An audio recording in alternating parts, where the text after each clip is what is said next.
Welcome in, everyone. My name is Ruth. Welcome to every one of you who's new. For you who are new, I would just want to say I'm a tarot reader and clairvoyant, and I connect to spirit concerning world events and cosmic happenings. And to everyone who has been returning to my channel, thank you so much. I'm loving your comments, your input.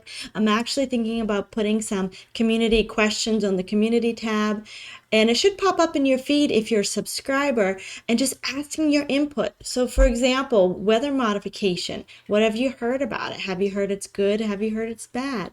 I'm actually going to be releasing a video on chemtrails, specifically about was negative things, chemicals, any environmental factors placed into the chemtrails that was a hindrance. So in the last video that I did, the weather modification was actually a necessary way to control the earth because humanity's been going out of control in the area of the earth. But I didn't ask, are the things in the weather modification actually nefarious to humanity or to the earth? So I'm going to be releasing that video here soon, as well as several other questions that you have. But I wanted to share before I get started, I'm going to be starting these Wednesday night lives, and they're going to be a world shift update. We're going to look at the souls of humanity and how the souls are shifting and evolving and ascending on a soul level. So that's the immaterial level. That's the part of us that we can't see, our personalities, our good and evil, our karma, relationships. Then we're also going to be doing it on the actual world events, looking at the world shift to see what does spirit want to say on a weekly basis about how the world is shifting for either the positive or the negative. The next thing that I'm going to be doing is world news tarot Q&A, and I'm going to pick major world topics. This one's going to be about world leaders, public figures, and their intentions. And I hope you all can be there for both lives. There's going to be a Wednesday night live every Wednesday, but then this tarot Q&A, this one right here, world leaders, this is a one-time thing. And I'm going to be doing it on March 1st at 6 p.m. You will see it on the YouTube upcoming events here in just a few days. And you can click a button that says notify me when this is coming on, because I'm really hoping some of you drop some world leaders. So who do I mean by world leaders? Anyone that you would like a read on who is responsible for guiding humanity down a specific path. This could be a president, a prime minister, this could be a governor, this could be anyone in political office or even in a world leadership. So this could be like Elon Musk or Charles Schwab or anyone like that. I'm not familiar with world leaders super big. I don't do a lot of research, which is good because we're then going to be pulling the cards and asking spirit what's the energy we get from there. So join me there on March 1st at 6 p.m. Okay, so let's get started. This is a psychic discussion on, can tarot cards read the energy of specific people? Some of the things that I wanted to share as an intuitive that I learned not to do was to read on specific people without their permission. I don't just randomly pull cards on my friends. I don't pull cards on my neighbors or on just weird people on the street, because there's something called legal right. Legal right is a term, it's a spiritual term that I developed when I didn't develop it. I learned about it when I was developing my spiritual abilities in the old time charismatic church services, where we talked about angels and demons and principalities and powers and rulers of the darkness of this world and spiritual places. Ephesians, yes, the book of Ephesians. So they taught us about principalities, and some of them are good. They're angelic principalities, and there's demonic principalities. And we humans contract or make agreements with different principalities, different extra, you could say extraterrestrial, but I like to use the word interdimensional beings, those that are beyond the veil. And we humans have the legal right over this 3D earth. We're the ones that have been given primary dominion until it's hijacked, either stolen from us or we give away our power. And we can do that through multiple agencies, multiple people on earth, multiple people groups. In the olden days, you used to give your power to a cosmic being through the pagan rituals. Whatever sacrifices you did, whether it was Old Testament rituals, they gave it to Jehovah. Whether it was other gods, they sacrificed to those gods. They were giving the human power. Not only were they receiving help from these cosmic beings, or attention, we should say, but also they were allowing this cosmic being to affect their agricultural, their water supply, the elementals, their connection to the divine. So we as humans tend to give up or relinquish in exchange for cosmic power. Now, if you do this, give away this legal right or contract this legal right with an angelic being, you receive tremendous support, strength, and protection. Sort of like when you get in your car and you drive and you ask and you pray for protection as you drive, and suddenly you have a narrow miss of an accident. You're like, someone was watching out for me. That's beautiful because you have given that angel or that guardian being cosmic legal right to protect you because you asked. But there's something called legal right in the tarot world and in the world of pulling cosmic or psychic information. And the legal right of truth is not an as need to know basis. It's not like the government contractors when you have an NDA, a non-disclosure agreement. It's like, oh, we're only going to give you this information as you need to know it. Legal right of truth is a point of being able to access truth, not because they decide you deserve it, but because your vibration is worthy of the truth, or you have done the inner work, or you have been initiated to connect, or you are qualified or worthy to connect. So for example, it's not a high vibration just to ask questions about my neighbors for no reason. And truth comes to those who are qualified, who resonate with it, and who are high vibrational. Very high vibrational truth goes to high vibrational beings. So I don't want to sink to a low vibration just to know the gossip of my neighbors, because I will be attracting low vibrational information. What qualifies you as a psychic, a tarot reader, or as a light being, or just as a regular person, because we all have intuition and we all can connect to spirit using any kind of spiritual divination tools. But what qualifies you to know truth for your best and highest good at the highest level? So number one, your intentions. You must have pure intentions. If you have pure intentions that you just want to help people, you want to help yourself, you want accurate information for the good of everyone involved, you're going to attract spiritual beings or spiritually evolved information. Of course, this goes with the good of humanity. Are you out for the good of humanity, or do you just want to know the gossip on your neighbors? Privacy and confidentiality. If you gain information from your neighbors and then you go tell your other neighbors, that's a low vibration because it's gossip.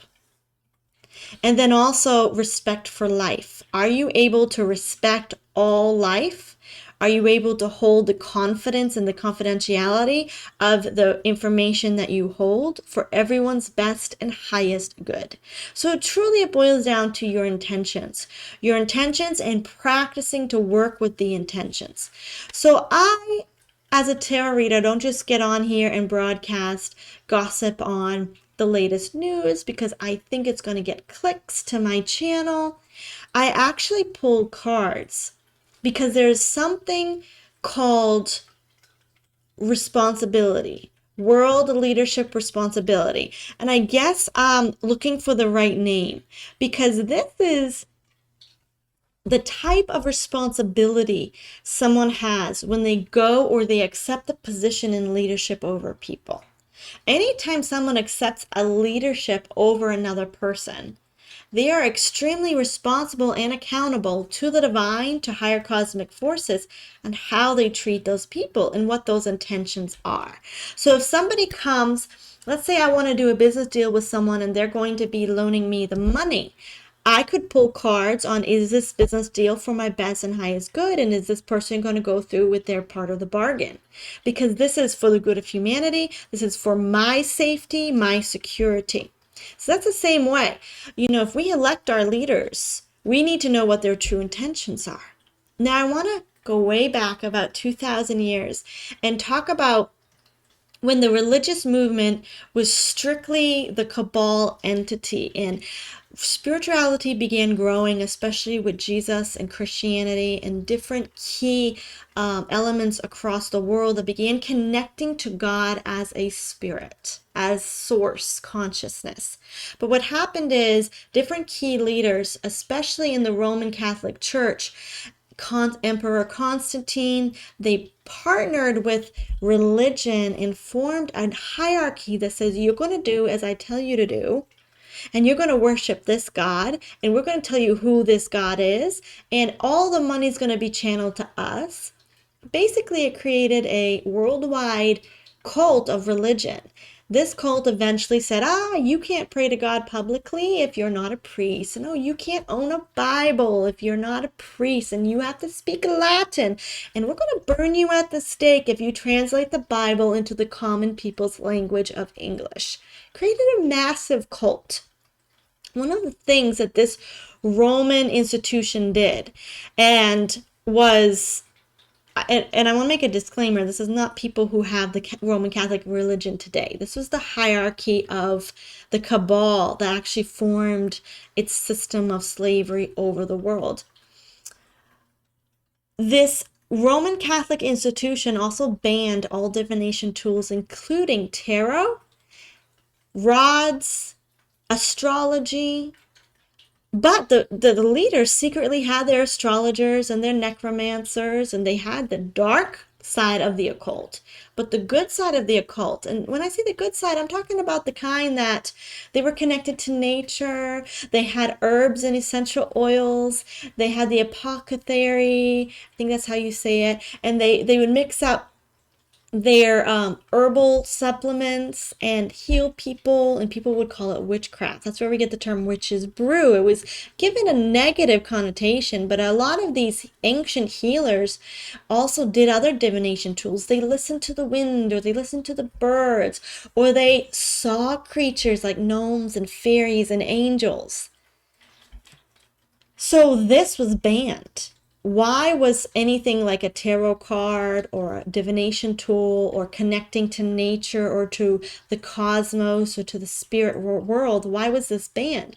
Because if you could see clearly what the spirit world allows you to do, it allows you to see clearly into the intentions of others. And the intentions of others, one of the first things that people would do is their intuition would kick in and say, wait a minute, is this emperor and this world religion really for my best and highest good? Let's ask spirit. And then if the cards or the tools or the crystals or the sometimes they were pottery and shards of pottery or parchments, if these start reading a negative vibration, people were going to believe it. And they were going to start questioning their leaders. So they wanted to make sure they demonized all tools that could connect to beyond the veil. These tools were ways that people used as a portal point or a point to access energy, and the energy was then translated into information. So let's connect to the energy of the Pope and then see how that translates through the tools. And I'm going to do more teachings on how tools actually connect to you, your higher self, or to any archetype, any spirit being, even your ego. But anyway, the tools were a dangerous point of contact that was a threat to a hierarchy of cabal leaders.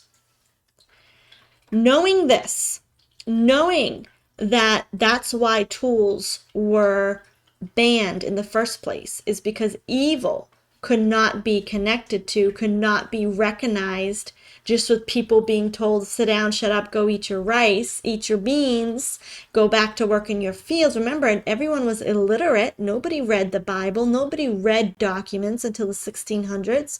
So all they had was tools to connect to information from an outside source. That was the most dangerous. Information is some of the most dangerous. Why do you think there's censorship or there's censorship on Facebook and social media? Why? Because information is dangerous. Whether it's good or bad, it's just a powerful tool. So they had to cut out all supply to cosmic information coming in. So I pull cards because we need to bring back to our society, not our society, our world, our humanity, the concept that if you become a world leader and you're making decisions for me,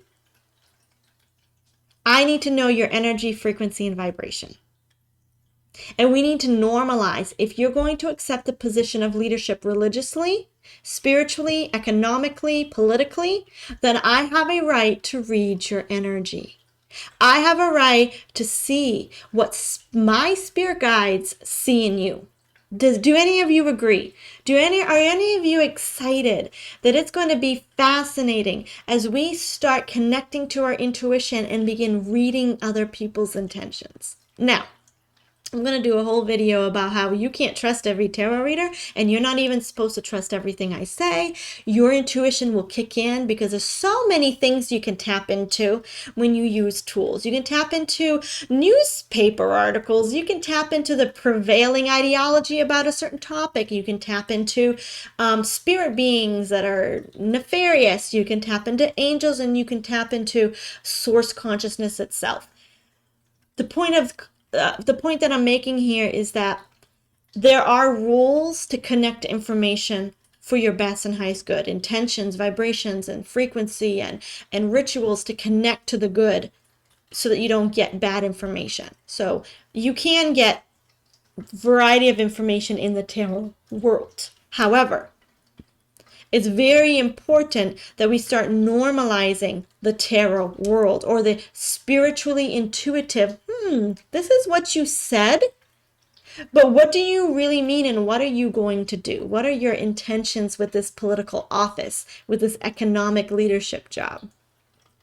So yes, this is why I connected tarot, because of the history of banning it. For spiritual practices to have been banned so vehemently so that even now Christianity bans it. Most of Christians from the church are still scared of tarot and spiritual divinations because it was so taught to us, to that part of the world, which I was part of. I did believe that. It was taught to us that we need to only connect to God from what he tells us in our mind. But what people don't understand is that your mind has an ego too. So tools help to be that middleman so that you're not just rethinking something. You're actually connecting to an energy. I will talk about this more. But I wanted to share this video with you because I'm going to be doing this World News Tarot Q&A on March 1st at 6 p.m. And I wanted to be able to lay the groundwork of why we have a legal right to access information of our world leaders and those making decisions for us. You don't want to miss it. I hope you're there to put some questions in the chat, just to drop a name. You could drop any kind of name that you wanted, as long as it's someone who has accepted a position of leadership over people, because that's part of their accountability to us all. I'm going to be releasing some more videos as well. Meanwhile, check out this video right here, and I will see you in the next reading. Bye.